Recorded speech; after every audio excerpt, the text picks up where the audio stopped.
지금 우리가 예수 믿지 않는 사람은 이 성경책이 필요가 없어요. 그냥 일반 도서책이나 마찬가지로 생각해요. 그리고 머리가 아파서 잘 안 보려고 그래요. 왜 그럴까요? 영의 말씀인데, 이게 신기하게도 일반 사람들 이 책을 보면은 어지러워서 못 봐요. 그리고 어떤 사람들은 나는 성경책을 많이 봤습니다 하는데도 그냥 도서적인 상태로 본 거예요. 그러다 보니까 뭐라고 이렇게 이야기해도 들어보면 그냥 일반 베스트셀러 책처럼 이야기하고 있습니다. 그러면 예수 믿고 구원받은 자는 이 책을 잘 보느냐? 잘 볼까요? 잘 안 볼까요? 잘 보는 사람이 많을까요? 잘 안 보는 사람이 많을까? 그런데도 본인은 무슨 찬이라고 그래? 그 차이라고. 그리고 십자가 달고 막 다녀요. 이거는 본인이 죽겠다는 뜻이야. 목에다가 십자가 달고 다니는 사람은 본인이 뭐 하겠다는 거예요. 나 제발 사형틀에 좀 매달아 주세요라는 뜻이에요. 십자가라는 그 의미를 몰라서 그래. 십자가는 십자가의 도를 의미하는데 그 진리의 도를 의미하죠. 그럼 도를 닦아야 되는데 도를 닦을 생각을 안 하네. 그리고 어떤 사람은 도 닦으려고 또 어디를 가? 산으로 들어가는 사람도 있어. 산에 들어가야 도 닦는 게 아니에요. 마음의 도를 닦아야 되는데 이 마음의 도를 닦으려고 우리가 이 두루마리 책에서 이 말씀이 살아있는 것을 깨달아야 된다. 그래서 이제 성경의 핵심이 뭐냐 그러면 여기는 전부 다 우리 주 예수 그리스도에 대한 말씀이 기록되어 있다는 거죠. 그러면 예수 그리스도, 즉 그리스도 예수에 대해서 말씀이 기록되어 있는데 그것을 예수님께서 설명을 하시죠. 구약의 모든 성경은 즉 모세 오경은 누구에 대한 기록이라고? 예수. 나에 대한 기록이라고 분명히 말씀하셨어요. 그 예수님에 대해서 대충 눈치코치로 10단, 100단 예수님에 대해서 대충 아는 것보다는 정확히 그리스도 예수에 대해서 정확히 알려면, 즉 십자가의 도, 진리의 도를 정확히 알려면 예수님께서 설명하신 대로 모세 오경에 다 기록이 되어 있다고 그랬어요. 구약에 다 기록이 되어 있다고 그랬어요. 그리고 그것을 자세히 보고 깨달으면, 읽고 듣고 지키면서 깨달으면 예수님에 대해서 자세히 알면서 예수님과 동행하는 사람이 된다는 것이거든요.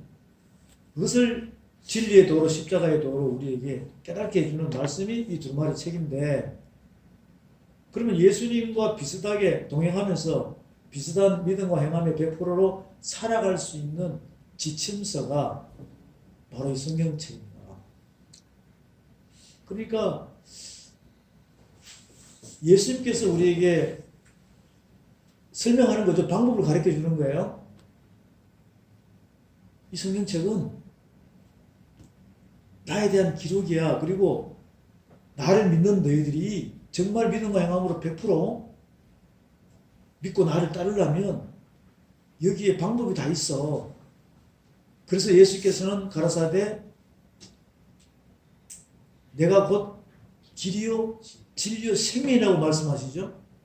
요한복음 14장 6절에서 그렇게 이야기해야 하네요. 내가 곧 길이요 진리요 생명이라고 했어요. 이렇게 수많은 곳에서 말씀을 하고 계시는데 이것을 그냥 헛것으로 느끼고 또 소귀에 경읽기적인 그 상태로 들린다면 회복이 될 수가 없다는 거죠. 계속 어떤 자가 되느냐? 마당만 밟는 자가 된다. 마당만 밟는 자. 마당만 밟으면 안 되죠. 그리스도 안으로 들어와야 되는데 그리스도의 품으로 들어와야 된다 이 말이죠. 주님 품으로 들어와야 되는데 그것을 마당만 밟는 상태가 되면 안 된다라고 이제 말씀을 하고 계세요. 그 마당만 밟는다. 그리스도의 품으로 들어와라. 이 자체가 뭐냐 하면 우리가 어떠한 집에 들어가면 마당만 밟고 나와야 돼요? 안방으로 들어가야 됩니까? 그게 주님의 품이에요. 그 하나님께서는 긍휼함으로 우리를 갖다가 이렇게 품으려고 하는데 깔짝깔짝하면서 마당만 밟고 왔다 갔다 하는 이런 종교 생활을 하면 안 된다는 것이거든요. 그 주님의 품 안으로 들어가는 게 하나님의 집으로 베델로 엘베델로 들어가는 것을 의미하고 있죠. 오늘 이 시간은 그리스도 예수께서 우리에게 길이요 진리요 생명, 즉 예수님 그리스도에 대해서 정확히 알려고 하는 그 방법을 가르쳐주는 말씀이 이제 있는데, 그 말씀을 오늘 다 모아가지고 한번 이렇게 적어보자 말이죠. 적어보고 난 다음에 그러면 이 말씀을 눈으로 보고 귀로 듣고 주먹과의 손으로 그 말씀을 찾아서 만져보면 이제 무언가가 그리스도 예수께서 우리한테 가르쳐주는 그 말씀을 방법을 알겠죠? 그러면 이렇게 찾아가면 되는 거예요. 찾아가면 되는데 먼저 이렇게 설명했습니다. 뭐라고 설명했느냐 하면 히브리서 5장 말씀을 가보죠. 히브리서 5장 말씀. 히브리서 5장 말씀입니다. 히브리서 5장 11절부터 6장 20절까지 말씀을 우리가 하나의 편지로 생각하고 함께 볼 거예요. 자, 여기다 이제 한번 적어 보겠습니다.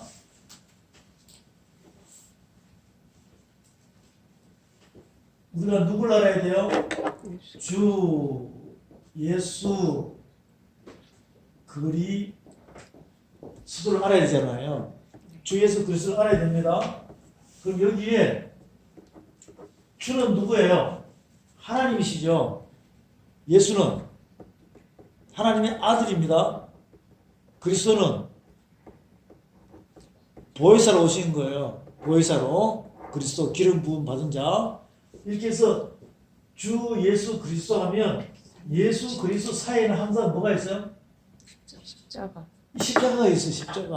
이것을 무슨 도라 그러냐? 십자가의 도라고 합니다. 이 진리의 도예요. 진리의 도라. 십자가의 도는 곧 무슨 도라? 진리의 도라. 나무 막대기로 생각하면 안 됩니다.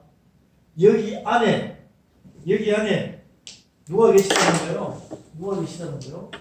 예수님께서 십자가에 뭐 했다는 겁니까? 뭐 바뀌었다는 거 아니냐고요. 예수님이. 그래서 예수는 죽고 육은 죽고 영으로 살았다는 거 아닙니까?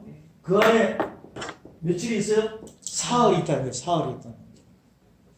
그러면 끝나느냐? 부활하셔가지고 또 며칠 계셨어요?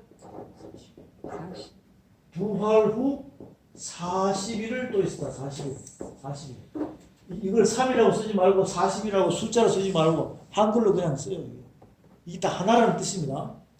그러니까 주 예수 그리스도 십자가에도 진리에도 하면은 여기에는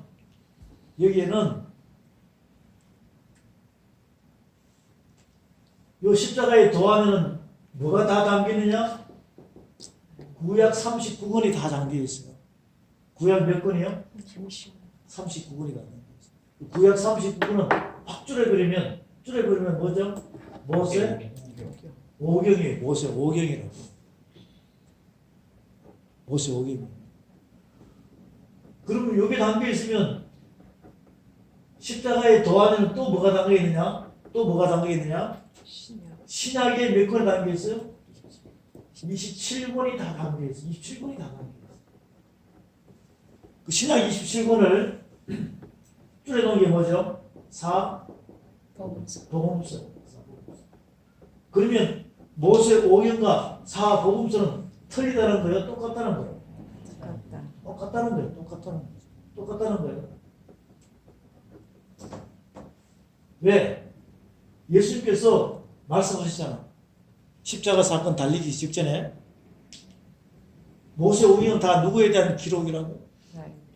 예수. 나에 대한 기록이라고 이렇게 말씀하세요. 어디서 정확히 말씀하시느냐?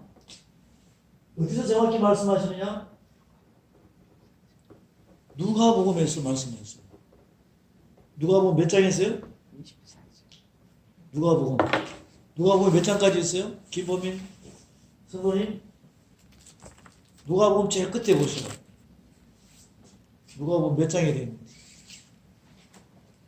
24장. 24장이죠? 자, 24장 적어놓읍시다. 누가복음 24장에서 예수님께서 모세 오경 구약 39권은 누구에 대한 기록이라고? 나에 대한 기록. 예수님. 예수님에 대한 기록이라고 이렇게 쭉 말씀하셨어요. 말씀하신 거예요.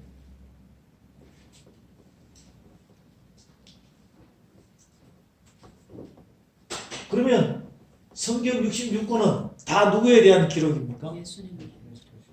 예수 그리스도 예수에 대한 기록이에요. 저와 여러분은 예수님을 믿지 않을 때는 예수 그리스도로 가야 되고 믿고 난 뒤에는 그리스도 예수로 가야 돼요. 그리스도 예수로 가야 됩니다. 예, 그렇게 하라고 누가 말씀하셨느냐? 우리 주님이 말씀하셨다고. 우리 주님이 누가 말씀했다고요? 주님. 우리 주님이 말씀하셨어요. 주님이 말씀. 그래서 주님이 누구시냐? 이분이 바로 창조주 하나님이시다. 창조주 하나님이세요? 창조주 하나님이세요. 창조주 하나님이신데 이 하나님께서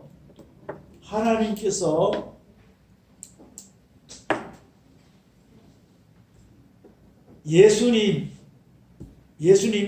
십자가에 죽으시고 하늘의 영원한 대제사장으로 반차를 쫓아서 갈 수 있게끔 하나님께서 이미 준비를 다 해놓으신 거예요.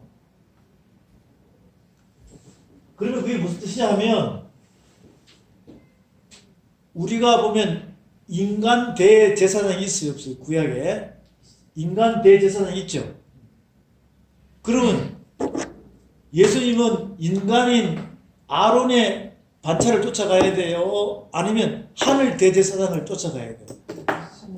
그렇게 해놓은 것이 뭐냐면 하나님께서 따라합니다. 멜기세덱. 뭐라고 그랬어요? 멜기세덱이라는 단어를 성경 말씀 안에 딱 집어넣는 거예요. 딱 집어넣는 것입니다. 이거 이제 멜기세덱에 대해서 그 히브리에 대한 말씀을 쭉 번역을 하다 보면 여기에 영원함이 그 속에 들어가 있는 거죠. 그러니까 멜기세덱은 무슨 뜻이냐면 하늘나라 대제사장이에요. 하늘나라 뭐라고요? 대제사장. 이것은 무엇은 영원한 대제사장이다. 이런 뜻이거든요. 그 하나님의 뜻이 하늘에서 이루는 같이 이 땅에서도 이루어지다라는 상태로 말씀하실 때 구약에서는 하늘의 법을 갖다가 하늘의 법대로 이렇게 운행을 하려니까 대제사장이 있어야 돼요, 없어야 돼요? 있어야 되죠. 그런데 대제사장이 있어야 되는데 그 사람을 사람에게서 이렇게 기름을 부어가지고 제사장의 옷을 입히고 대제사장의 옷을 입혀가지고 하늘의 법을 집행할 수 있게끔 이렇게 해놓은 자가 모세의 형님 누굽니까? 아론이에요. 아론입니다. 그런데 그 아론은 인간이니까 죄가 있어요, 없어요? 죄가 있죠? 자, 여기다가 하늘나라 대제사장과 땅의 대제사장을 딱 구분하세요. 이렇게 땅의 대제사장, 하늘나라 대제사장. 땅의 대제사장은 누구라고 그랬어요? 아론이라고 했어요. 아론. 하늘 대제사장은 예수.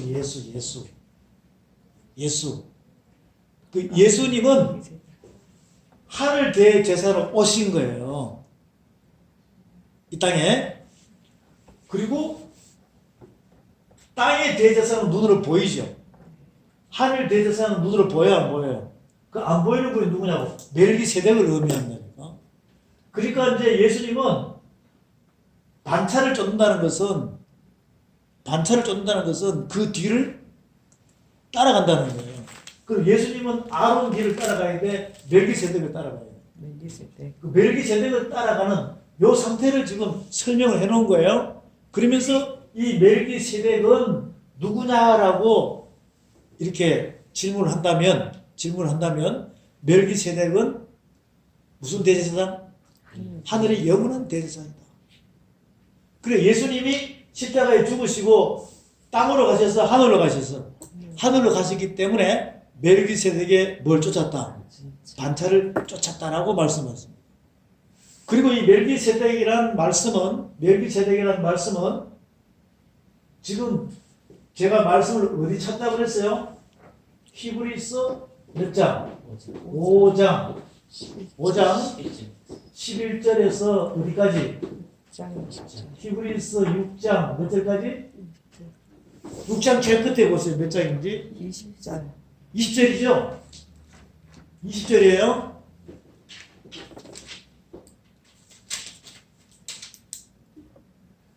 히브리서 5장 11절부터 히브리서 6장 20절에 누가 등장한다고요? 멜기세덱이 등장합니다. 멜기세덱이 등장해요. 멜기세덱. 자, 여기를 다시 볼게요. 주 예수 그리스도 이렇게 성부, 성자, 성령께서 이런 말씀이 기록된 게 많죠. 마태복음 16장에서도 예수님께서 너는 나를 누구라 그러느냐 하니까 베드로 사도께서 뭐라 그래요? 제자가 주는 그리스도시요 살아계신 하나님의 아들이시다. 이렇게 저하고 여러분이 좀 교제한 적이 있습니다. 익투스라고 교제한 적 있죠. 물고기 한 마리 걸어놓고 익투스 이렇게 여러 가지로 우리가 주 예수 그리스도에 대한 설명을 할 수 있는 말씀들이 굉장히 많은데 지금 성경 핵심을 전체를 묶어놨어요. 우리 주 예수 그리스도 사이에 십자가가 있습니다. 이 십자가가 있는 이 상태에 모든 도에 대한 설명은 이렇게 성경 전체가 다 하고 있다. 근데 거기에 어떤 단어가 나온다고요? 멜기세덱이라는 단어가 나온다는 거예요. 멜기세덱이라는 단어가 나와요. 멜기세덱이라는 단어가 나오는데 이 멜기세덱의 단어는 히브리서 몇 장? 5장 11절부터 히브리서 6장 20절에 또 나와요. 그리고는 여러분 또 보면 히브리서 7장에 보면 멜기세덱에 대해서 또 쭉 설명을 합니다. 히브리 7장에서도 자, 그것은 이제 나중에 또 보기라고 일단 적어 놓으십시오.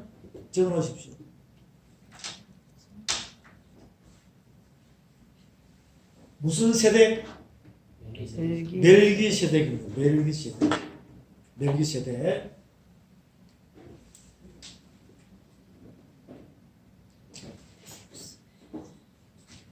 자, 그리고 또 적습니다. 창세기 14장에 보면 또 뭐가 나와요? 멜기세덱이 또 나옵니다. 멜기세덱이 나와요. 여기서는 아브라함이 누구를 만나요? 멜기세덱을 만난다.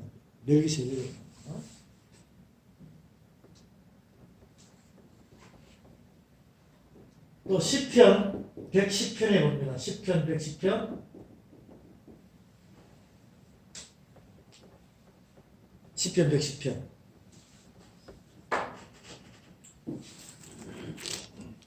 자, 이렇게 이제 멜기세덱에 대해서 쭉 나오는데, 멜기세덱에 대해서 쭉 단어가 나오는데,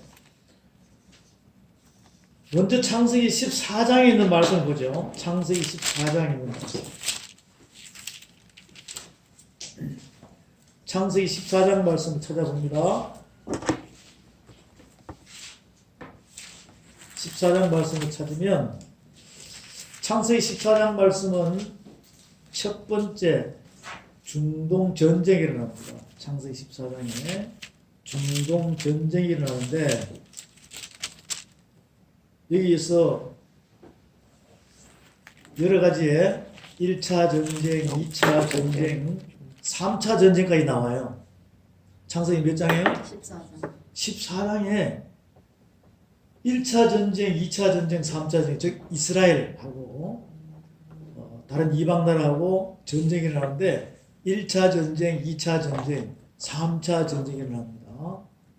그럼 그 3차 전쟁에서 아브라함이 집에 있는 사관들 318명을 데리고 이방 나라의 연합국을 물리쳐요.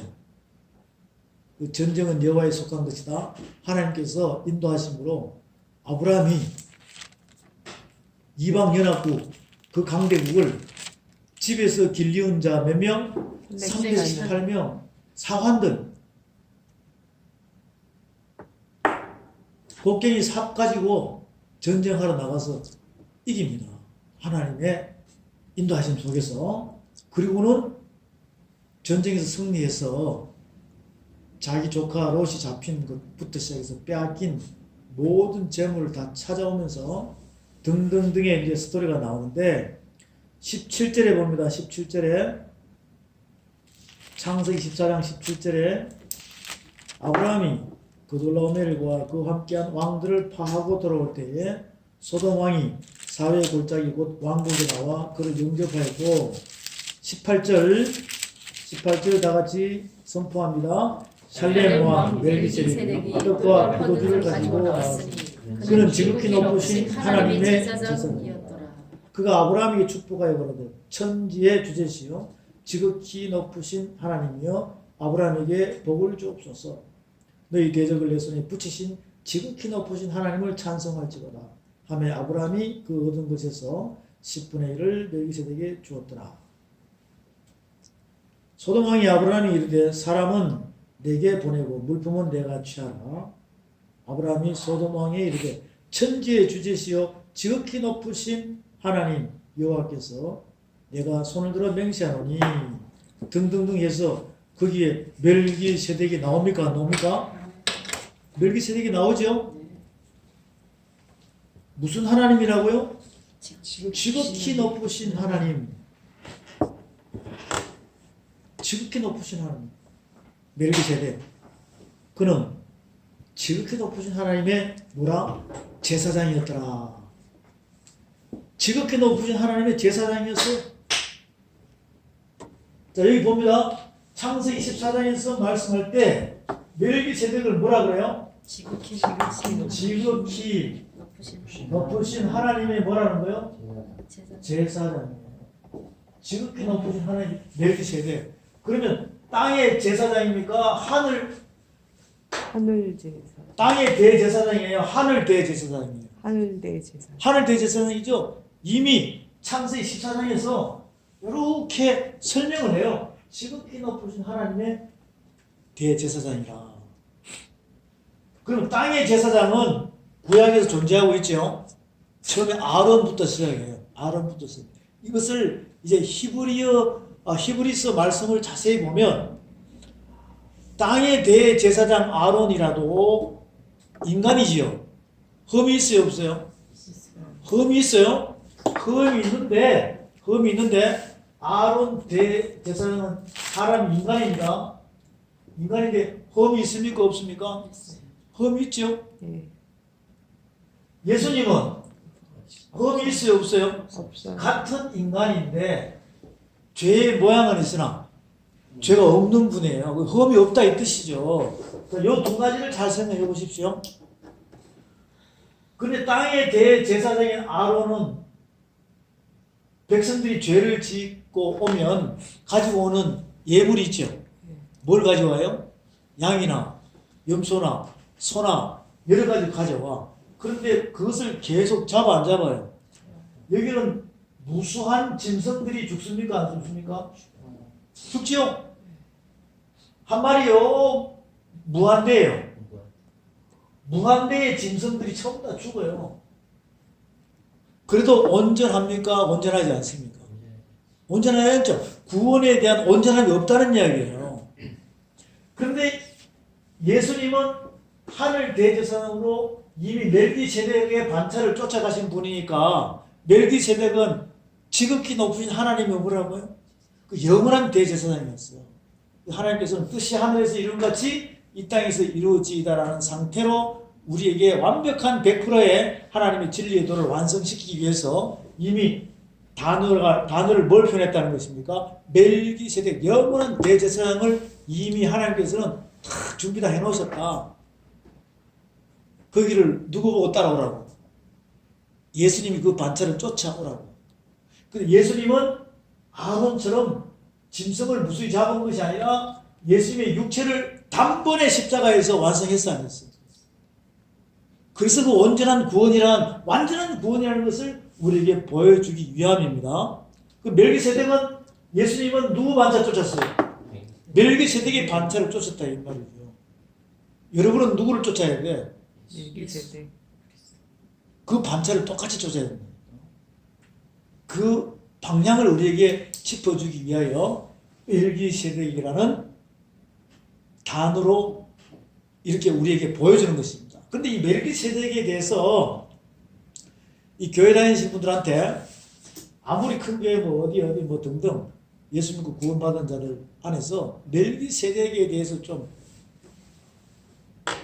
알고 싶다고 혹시 멜기세덱에서 아냐고 그러면 이 제대로 이야기하는 사람이 있을까 없을까요? 사실은 많이 없어요. 많이 없다는 것은 모르는 사람이 많다는 거 아니냐고요. 그리고는 어떻게 설명을 제대로 할 수가 없다는 것입니다. 설명을 제대로 할 수가 없다는 거예요. 그러면 그런 멜기세덱에 대한 의미를 설명을 해줄 수 있어야 돼요? 없어야 돼요? 있어야 된다. 자, 멜기세덱은 하늘나라 지극히 높은 하나님의 영원한 뭐라고요? 대제사장이다. 예수님이 그 반차를 쫓아갔습니다. 인간 대제사장 아론은 그냥 모형을 비춰주는 거예요. 완전함이 있다 없다? 없다. 그런데 아직도 이것을 따라가는 사람이 많아요. 아직도. 그러니까 여기서 예수 그리스도 십자가의 도 진리의 도가 멜기세덱의 반차를 쫓아간 예수님 안에 있다. 그 반차를 쫓아갔으니까 이제는 예수님 안에 있어야 돼? 그리스도 안에 있어야 돼? 그리스도 안에 있어야 된다. 우리는 그리스도 예수의 삶을 살아가야 된다. 그냥 살면 돼요? 말씀을 알고 가야 돼요. 말씀을 알고 가야 됩니다. 그 의미를 지금 말씀할 때 시편 110편 보겠습니다. 시편 110편의 말씀을 보겠습니다. 시편 110편에 있는 말씀을 보면 시편 110편 전체에서 이렇게 말씀하셨어요. 뭐라고 말씀하시느냐? 시편 110편 전체를 여러분이 찾아봅니다.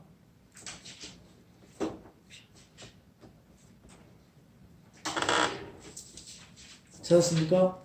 시편 110편. 자, 김윤경 사무장 선포해 보세요. 여호와께서 내 주에게 말씀하시기를 내가 내 원수들로 내 발판이 되게 하기까지 너는 내 오른쪽에 앉아 있으라 하셨도다. 여호와께서 시온에서부터 주의 권능의 규를 내보내시리니 주는 원수들 중에서 다스리소서. 주의 권능의 날에 주의 백성이 거룩한 옷을 입고 즐거이 헌신하니 새벽 이슬 같은 주의 청년들이 주께 나오는도다. 여호와는 맹세하고 변하지 아니하시니 이르시기를 너는 멜기세덱의 서열을 따라 영원한 제사장이라 하셨도다. 주의 오른쪽에 계신 주께서 그의 노하시는 날에 왕들을 쳐서 깨뜨리실 것이라. 온 나라를 심판하여 신체로 가득하게 하시고 여러 사람의 머리를 쳐서 깨뜨리시며 길가의 시냇물을 마심으로 그의 머리를 드시리로다. 아멘. 이 시편의 다윗의 시를 통해서 이 다윗 왕은 이걸 깨달았다는 거예요? 못 깨달았다는 거예요? 깨달았다는 거예요.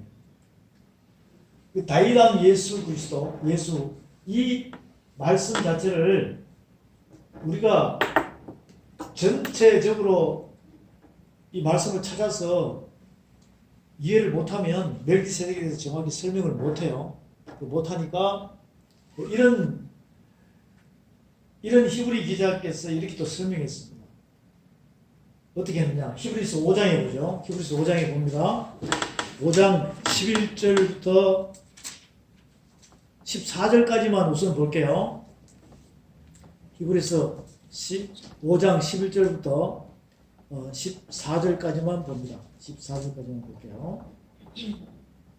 자, 거기서 이제 5장에 대한 내용은 이렇게 설명했어요. 어떻게 설명했느냐? 1절을 봅니다.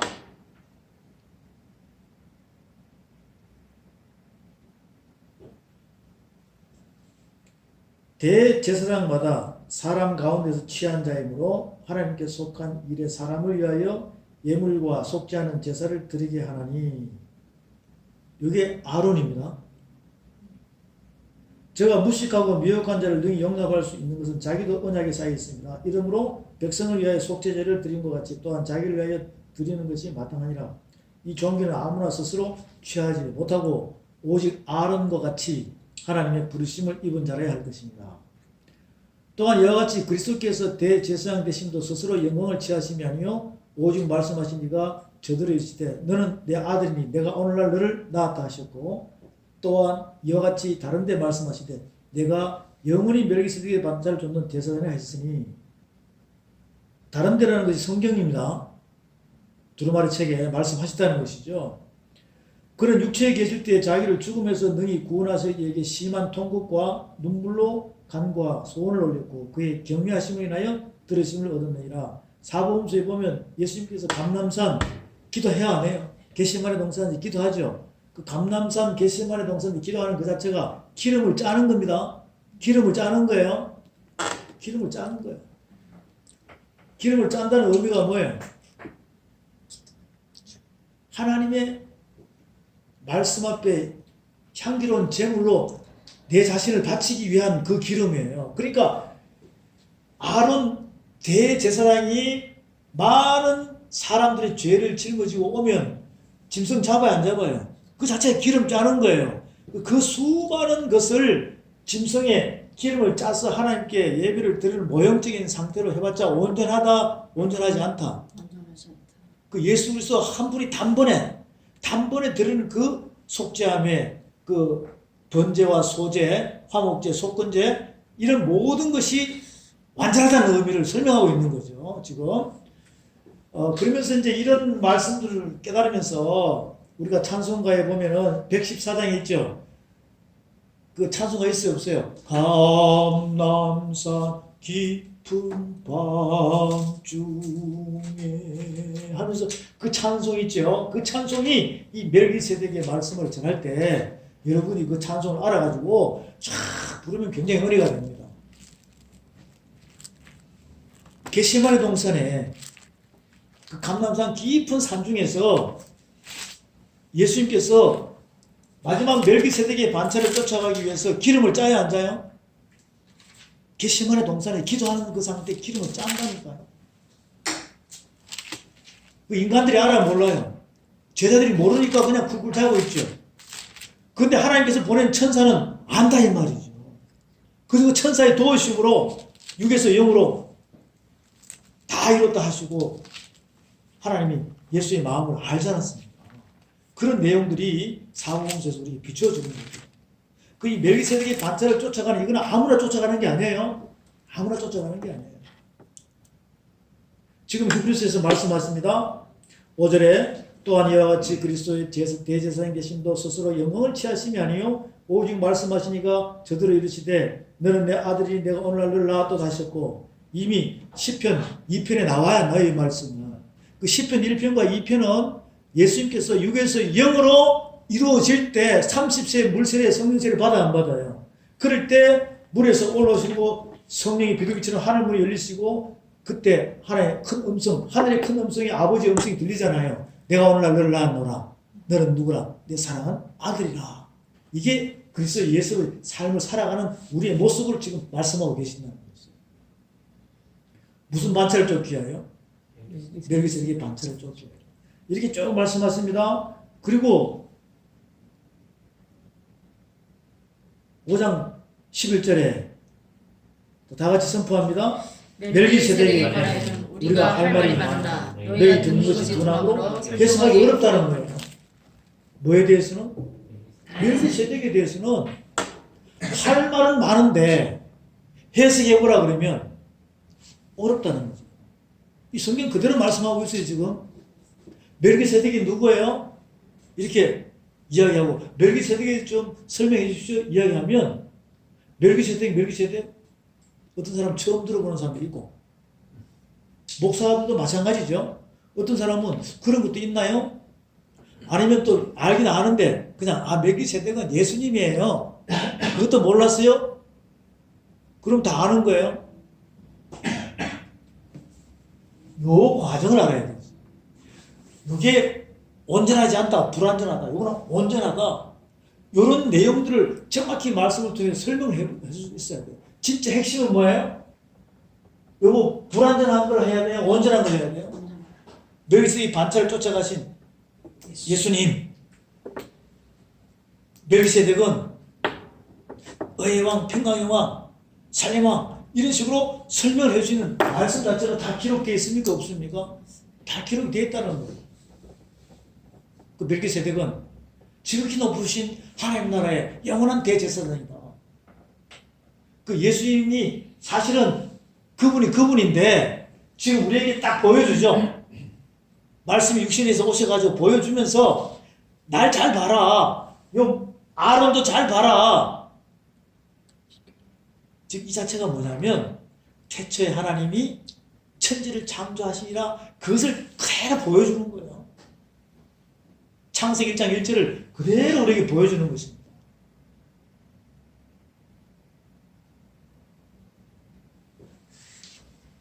히브리서 5장 11절 멜기세덱에 관하여는 우리가 할 말이 많으나 너희의 듣는 것이 둔함으로 해석하기 어려웁니다.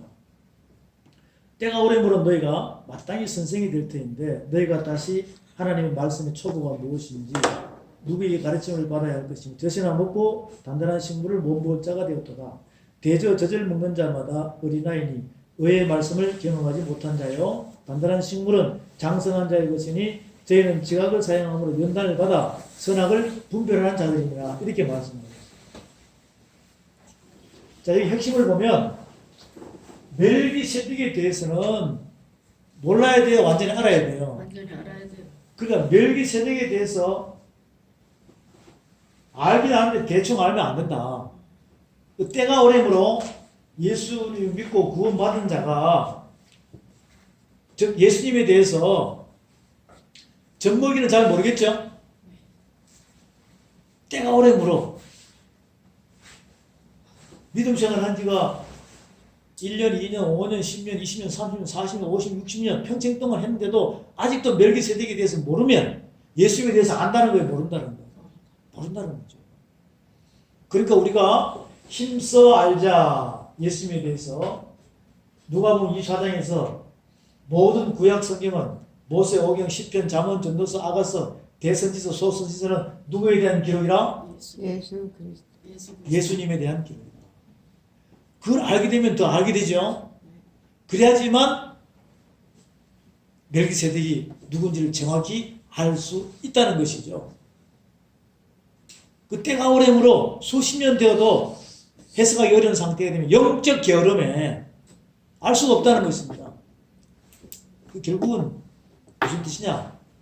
자기 자신의 영혼 몸이 온전해진다는 거예요? 불완전하다는 것입니다. 불완전하다는 얘기죠. 그 단단한 식물을 먹는 자는 장성한 자예요. 단단한 식물을 먹죠. 그 선악을 분별하니까 온전함으로 영혼 몸을 hov없이 보존할 수 있는 선악을 분별하는 단계가 되면 이것은 이미 소망으로 가는 자예요. 소망으로 가는 자라고. 히브리서 5장 11절 이하의 말씀에는 결국 뭐예요? 육신의 식물이 아니라 신령한 영의 양식, 젖을 먹고 죽을 먹고 밥을 먹고 단단한 식물을 먹는 장성한 분량까지 자라가라. 그것을 영적으로 속 사람이 강건해지면 자라가는 쪽으로 해놓은 말씀이 구약에 다 있다는 거예요. 구약에 다 있다. 구약에 다 있다. 그 말씀을 자꾸 알다 보면 내가 잘한다는 것이죠. 잘하면 철이 들겠죠. 철이 들면은 예수 그리스도 예수가 누군지를 정확히 아는 것이고 하나님이 어떤 분인지를 정확히 안다는 것입니다. 저와 여러분은 그 멜기세덱의 반차를 쫓아가신 예수 그리스도, 그래서 우리는 그리스도 예수를 반차를 쫓아가는 자가 되면은 멜기세덱의 반차를 쫓아가는 자가 똑같다는 얘기죠. 그것을 이제 말씀은 우리에게 쭉 해주는데 그 설명을 전부 다 어디서 해주느냐? 히브리서에서 해줘요. 히브리서에서. 우리가 천지 창조를 알고 히브리서 멜기세덱에 대해서 아는 히브리서를 여러분 다 통달해버려요. 사실 이 히브리서 말씀이 굉장히 어렵거든요. 근데 알고 나면 굉장히 쉬워요. 알고 나면 눈 감아도 1장에는 뭐가 있고 2장에는 뭐가 있고 3장에는 뭐가 있고 4장에는 뭐가 있고 5장에는 뭐가 있고 등등등 11장, 12장, 13장에는 뭐가 있고 이게 쫙 알 수가 있다는 거죠. 여러분 히브리서 11장에는 무슨 말씀이 있다고 그랬어요? 히브리서 11장에는 믿음에 대한 선진들이 쫙 기록되어 있어요. 히브리서 11장에서 믿음은 바라는 것들의 실상이요 보지 못하는 증거라 해가지고 거기서 천지 창조에 대한 말씀이 쭉 나오면서 믿음에 대해서 쭉 기록된 내용들이 쭉 나옵니다. 그것처럼 이 멜기세덱이라는 관심을 좀 가지라 이 말이죠. 멜기세덱에 대해서 관심을 좀 가집니다. 또 6장에 볼게요. 6장에 보면 그러므로 우리가 그리스도의 도의 초부를 버리고 죽은 행실을 회개하고 하나님에 대한 신앙과 세례들과 안수와 죽은 자의 부활과 영원한 심판에 관한 교훈의 틀을 다시 잡지 말고 완전한 데 나아갈지니라. 하나님께서 허락하시면 우리가 이것을 하리라. 예수 믿고 구원받았으면 멜기세덱에 대한 단체를 쫓아가는 사람이면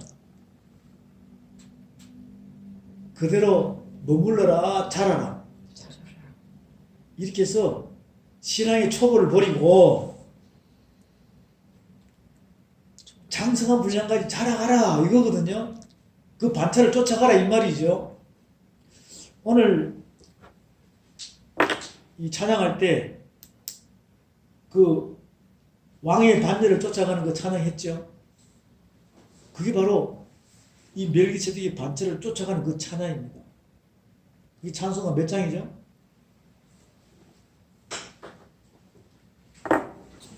그 찬송가 나중에 찾아가지고 이 멜기세덱의 말씀을 전할 때 또 그 찬양도 같이 하면 참 좋아요. 네.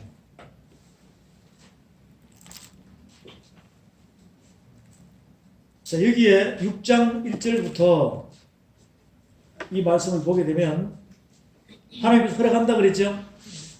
6장 4절 봅니다. 한 분 비침을 얻고 하늘의 은사를 맛보고 성령에 참여한 바 되고 하나님의 선한 말씀과 내세의 능력을 맛보고 타락한 자들은 다시 새롭게 하여 회개할 수 없나니 이는 자기가 하나님의 아들에서 다시 십자가에 못 박아 현재 욕을 보임이라. 이게 성령 해방죄거든요. 여기를 봅니다. 예수 믿기 전에는 성령 해방죄에 걸려 안 걸려? 안 걸려요. 예수 믿기 전에는 안 믿는 사람은 성령 해방죄 안 걸려. 그래도 지옥 가는 거죠. 그런데 예수 믿고 난 뒤에 성령 해방죄에 걸리면 그 사람들보다 형편이 더 못하다 그랬어요. 안 믿는 사람이 지옥 1층에 있으면 믿고 성령 해방죄에 걸린 사람은 지하 2층에 있어요. 지하 2층에. 더 못하다 이 말입니다. 그것을 지금 설명하고 있어요. 우리가 멜기세덱의 반차를 쫓아가는 자는 하늘의 법을 받은 자야, 안 받은 자야? 하늘의 법을 받은 자예요. 그럼 그 법을 어기는 자체가 성령 해방죄에 걸린다. 그것을 설명을 그대로 해놓은 거예요. 몇 절부터? 7절부터 12절까지 설명을 해놨습니다. 한번 읽어볼게요. 잘 들어보세요. 여러분들이 멜기세덱의 반차를 잘 쫓아가는 사람인가? 아니면 성령 해방죄에 걸린 사람인가? 땅이 그 위에 자주 내리는 비를 흡수하여 밭 가는 자들의 쓰기 합당한 채소를 내면 하나님께 복을 받고, 이거 어디 밭에 가서 농사 잘 짓는 사람을 이야기합니까? 하늘의 비가 이른 비, 늦은 비라는 의미죠. 구약에서. 그것은 하나님의 말씀을 의미합니다. 이른 비는 뭐예요? 늦은 비는 뭐예요? 자, 농사 지을 때 봄에 비 오고 가을에 비 오고 이렇게 이른 비, 늦은 비로 표현합니다. 그 성경에서 이른 비, 늦은 비라고 설명하는 것은 뭐냐면 이른 비는 구약을 이야기하고 늦은 비는 신약을 의미합니다. 그러면 오늘도 이 시간에 비가 내려 안 내려요? 내려요. 이른 비, 늦은 비가 함께 내린다는 것이죠. 결국은 땅에 씨 뿌리는 비유를 보면 여러분이 그냥 있으라는 거예요? 열매가 되라는 거예요? 열매가 되라는 거죠. 8절에 만일 가시와 은근키를 내면 버림을 당하고 저주함에 가까워 그 마지막은 불사람이 되리라. 이 말씀 이제 이해되시죠? 사랑하는 자들아, 우리가 이같이 말하니 너에겐 이보다 나은 것과 구원에 가까운 것을 확신하노라. 하나님이 불의치 아니하사 너의 행위와 그 이름을 위하여 나타낸 사람으로 이미 성도를 섬긴 것과 이제도 섬기는 것을 잊어버리지 아니하십니다. 우리가 간절히 원하는 것은 너희가 각 사람이 동일한 부지런을 나타내어 끝까지 소망의 풍성함에 이르러 게으르지 아니하고 믿음과 오래 참음으로 말미암아 약속들을 기업으로 받는 자들을 본받는 자 되게 하려는 것이니라. 아멘. 이렇게 말씀하셨어요.